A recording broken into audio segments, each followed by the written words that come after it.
Good morning, everyone. Very good morning, sir. Thank you. Today, lesson number 11. Nature of matter.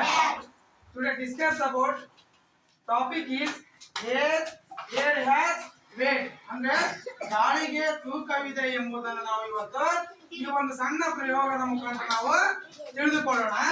ಮೊದಲನೇದಾಗಿ ನಾವು already ಇಲ್ಲಿ ನೋಡಿದ್ವಿ, ಕಣ್ಣು ಮುಂದೆ ಇದೆ, ಚಾರ್ಟ್ ಇದೆ. ಆಲ್ರೆಡಿ ಒಂದು ಬಲೂನ್ ಅಲ್ಲಿ ಏನು ತುಂಬಿದೆ?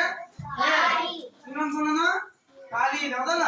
ಅಂದ್ರೆ ಇಲ್ಲಿ ನಾವು ಯಾವುದೇ ಒಂದು ವಸ್ತುವಿಗೆ ನಾವು ಗಾಳಿಯನ್ನ ತುಂಬಿದಾಗ ಅದೇನಾಗ್ತತಿ, ಅದು ಒಂದು ಆಕಾರವನ್ನ ಪಡಿತೈತಿ. ಯಾವ ವಸ್ತುವಿಗೆ ನಾವು ಗಾಳಿಯನ್ನ ತುಂಬ್ತೀವೋ ಆ ವಸ್ತು ತನ್ನ ಆಕಾರವನ್ನ ಪಡಿತೈತಿ. ಉದಾಹರಣೆಗೆ ಇಲ್ಲಿ ಸಿಲಿಂಡರ್ ತಗೊಂಡಿದೀವಿ, ಬಲೂನ್ ತಗೊಂಡಿದೀವಿ ಮತ್ತು ಒಂದು ಬಾಟಲ್ ತಗೊಂಡಿದೀವಿ, ಹೌದಲ್ಲ? ಮೂರು ವಸ್ತುಗಳನ್ನ ತಗೊಂಡು ನಾವ್ ಏನ್ ಮಾಡ್ತಾ ಇದೀವಿ, ಇಲ್ಲಿ ಗಾಳಿಗೆ ತೂಕವಿದೆ ಮತ್ತು ಅದು ಯಾವ ವಸ್ತುವಿಗೆ ತುಂಬುತ್ತೇವೋ ಆ ವಸ್ತುವಿನ ಆಕಾರವನ್ನ ಪಡಿತೇವೆ. ನಾವು ಇಲ್ಲಿ ನೋಡೋಣ.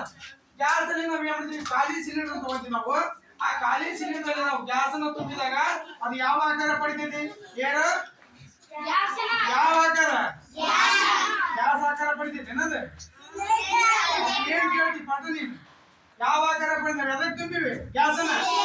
ಸಿಲಿಂಡರ್ ತುಂಬಿದೀವಿ, ಸಿಲಿಂಡರ್ ತುಂಬಿರ್ತಕ್ಕಂತ ಗಾಳಿ ಏನಾಗ್ತದ, ಆ ಸಿಲಿಂಡರ್ ಆಕಾರವನ್ನು ಪಡಿತೈತಿ. ಇಲ್ಲಿ ಯಾವ ವಸ್ತು ತಗೊಂಡಿದ್ವಿ? ನೆಕ್ಸ್ಟ್ ನಾವು ಯಾವ ವಸ್ತು? ಬಲೂನ್ ತಗೊಂಡಿದೀವಿ. ಬಲೂನ್ ನಾವ್ ಏನ್ ತುಂಬಿದೀವಿ? ಹೌದಾ? ಗಾಳಿ ತುಂಬಿದೀವಿ. ಆ ಗಾಳಿ ತುಂಬಿರ್ತಕ್ಕಂತ ಬಲೂನ್ ಗಾಳಿ ಯಾವ ಆಕಾರ ಪಡೆದೈತಿ? ಇಲ್ಲಿ ಪಡೆದೈತಿ. ನೆಕ್ಸ್ಟ್ ನಾವಿಲ್ಲಿ ಒಂದು ಮೇಣದ ಬತ್ತಿ ತಗೊಂಡಿವಿ. ಮೇಣದ ಬತ್ತಿ ನಾವು ಹಚ್ಚಿದೀವಿ. ಆ ಮೇಣದ ಬತ್ತಿಗೆ ನಾವ್ ಏನ್ ಮಾಡಿದೀವಿ, ಇಲ್ಲಿ ಹಚ್ಚಿ ಒಂದು ಖಾಲಿ ಬಾಟಲ್ ಅಂತ ತಗೊಂಡು ಏನ್ ಮಾಡ್ತೀವಿ, ಆ ಖಾಲಿ ಬಾಟಲ್ ಅನ್ನ ಅದು ಹೋಗ್ತಕ್ಕಂತ ಹೊಗೆಯಲ್ಲಿ ಏನ್ ಮಾಡಿ ನಾವು ಬಾಟ್ಲಿಯನ್ನ ಹಿಡಿದಿದೀವಿ, ಹೌದಲ್ಲ? ಆ ಬಾಟ್ಲಿ ಹಿಡಿದೀವಿ. ಆ ಹೋಗ್ತಕ್ಕಂತ ಹೊಗೆ ಏನಾಗಿದೆ, ಅದು ಎಲ್ಲಿ ಸೇರಿದೆ? ಆ ಬಾಟ್ಲಿಯಲ್ಲಿ ಏನ್ ಮಾಡಿದ್ವಿ ನಾವು, ಆ ಹೋಗ್ತಕ್ಕಂತ ಹೊಗೆಯನ್ನು ನಾವು ರಿವರ್ಸ್ ಹಿಡಿದಿದ್ವಿ. ಆ ಹೊಗೆ ಎಲ್ಲಿ ಸೇರಿದೆ? ಬಾಟಲ್ ಒಳಗೆ ಸೇರಿದೆ. ಹಂಗಾದ್ರೆ ಈಗ ಹೊಗೆ ಯಾವ ರೀತಿ ಕಾಣಕತ್ತೈತಿ? ಈಗ ಬಾಟಲ್ ಆಕಾರವನ್ನ ಪಡೆದಿದೆ. ಅಂದ್ರೆ ನಮ್ಗೆ ಗೊತ್ತಾಯ್ತು, ಯಾವುದೇ ವಸ್ತುವಿಗೆ ನಾವು ಗ್ಯಾಸ್ ಅನ್ನ ತುಂಬಿದಾಗ ಆ ವಸ್ತುವಿನ ಆಕಾರವನ್ನ ಪಡಿತೈತಿ. ಜೊತೆಗೆ ಅದಕ್ಕೆ ಏನಿದೆ, ಅದಕ್ಕೆ ಏನಿದೆ, ತೂಕವಿದೆ ಅನ್ನೋದನ್ನ ಕೂಡ ಇಲ್ಲಿ ನೋಡಬಹುದು. ನೋಡಿ, ಒಂದು ಬಲೂನಲ್ಲಿ ಗಾಳಿ ತುಂಬಿದೀವಿ, ಒಂದು ಬಲೂನ್ ಗಾಳಿ ತುಂಬಿದೀವಿ, ಒಂದು ತಕ್ಕಡಿ ಅಂತ ತಗೊಂಡಿದ್ವಿ. ನೋಡಿ, ಇಲ್ಲಿ ನಿಮ್ ಕಣ್ಣು ಮುಂದೆ ನಾನು ಒಂದು ಪ್ರಯೋಗವನ್ನು ತೋರಿಸ್ತಾ ಇದ್ದೀನಿ. ಒಂದು ಬಲೂನ್ ಅಲ್ಲಿ ಏನ್ ಮಾಡಿದ್ವಿ ನಾವು? ಏನ್ ಮಾಡಿದೀವಿ? ಗಾಳಿ ತುಂಬಿದೀವಿ. ಒಂದು ಬಲೂನ್ ಸ್ವಲ್ಪ ತುಂಬಿದೀವಿ. ಹಂಗಾರೆ ಯಾವ ಬಲೂನ್ ತೂಕ ಇದೆ ಇದರಲ್ಲಿ? ಯಾವ ಬಲೂನ್? ಅದು ಕಲರ್ ರೆಡ್ ಬಲೂನ್ ತೂಕ ಜಾಸ್ತಿ ತೋರ್ತಾ ಇದೆ, ಹೌದಲ್ಲ? ರೆಡ್ ಬಲೂನ್ ಕಡೆ ಏನಾಗಿದೆ, ವಾಲ್ ಇದೆ ತಕ್ಕಡಿ. ಆ ಕಡಿಮೆ ತುಂಬಿರ್ತಕ್ಕಂಥದ್ದು ಏನಾಗಿದೆ, ಮೇಲ್ಗಡೆ ಹೋಗಿದೆ. ಅಂದ್ರೆ ನಮ್ಗೆ ಗೊತ್ತಾಯ್ತು, ಗಾಳಿಗೆ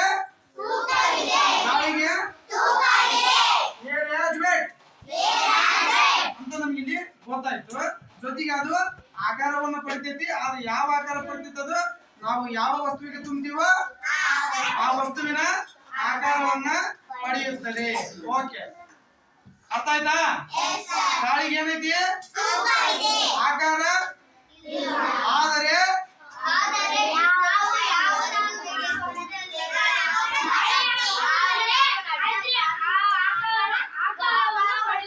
ನಾವು ಯಾವ ವಸ್ತುವಿಗೆ ತುಂಬ್ತೀವೋ ಆ ವಸ್ತುವಿನ ಆಕಾರವನ್ನು ಪಡಿತೈತಿ. ಅದ್ರ ನಿಜವಾದ ಆಕಾರ ಗಾಳಿಗಿಲ್ಲ ಮತ್ತು ದ್ರವಕ್ಕೂ ಇಲ್ಲ. ಗೊತ್ತಾಯ್ತಾ? ಕೇವಲ ಆಕಾರ ಮತ್ತು ಗಾತ್ರ ಇರೋದು ಘನ ವಸ್ತುವಿಗೆ ಮಾತ್ರ. ಯಾವ ವಸ್ತುವಿಗೆ? ಮಾತ್ರ ಆಕಾರ ಮತ್ತು ತೂಕ ಇದೆ. ಇದು ತೂಕ ಇದೆ, ಆಕಾರ ಇಲ್ಲ. ಓಕೆನಾ? ಆಕಾರ ಇಲ್ಲ, ತೂಕ ಇದೆ. Okay, thank you. Next close ಮಾಡ.